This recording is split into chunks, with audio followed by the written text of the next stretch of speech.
मित्रांनो, सप्रेम नमस्कार. आपण पाहतात सन्मान न्यूज 14. कारण 2 दिवसापासून आम्हाला हा विषय माहीत पडलेला होता.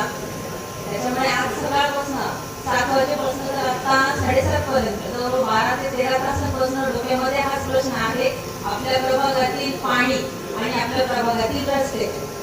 तर आजच्या दिवसभराच्या चर्चेनंतर मला तर एवढं जाणवते आहे की आपल्या गंगापूर धरणामध्ये आजच्या दिवसापर्यंत 50%च्या वर पाणी साठा आहे.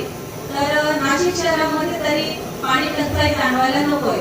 तर याच्यामध्ये त्रुटी दिसून अशी येते की जल व्यवस्थापन आणि जलशुद्धीकरण केंद्राची याच्यामध्ये त्रुटी दिसून येत आहे. तर मी अशी विनंती करते महापौर मॅडम तुम्हाला की तुम्ही ह्या व्यवस्थापन केंद्रांमधील अधिकाऱ्यांना नक्कीच आदेश द्या आणि जल व्यवस्थापन व्यवस्थितपणे होईल आणि प्रत्येक नागरिकाला पाणी पुरवठा व्यवस्थित होईल, प्रत्येक कुटुंबाला पाणी व्यवस्थित मिळेल अशी एक विनंती करते मी. आणि अजून एक रस्त्याच्या संदर्भात सांगते. आमच्या प्रभागामध्ये सातपूर MIDC येते.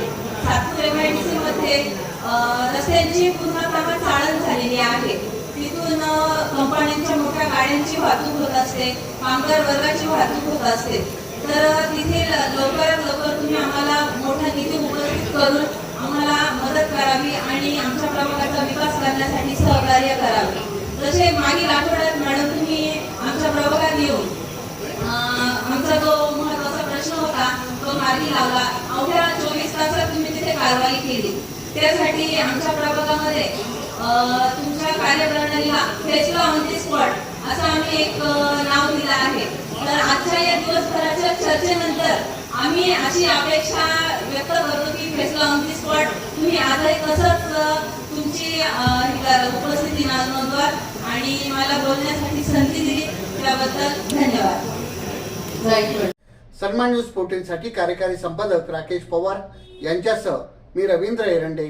सन्मान न्यूज 14, सातपूर, नाशिक. धन्यवाद.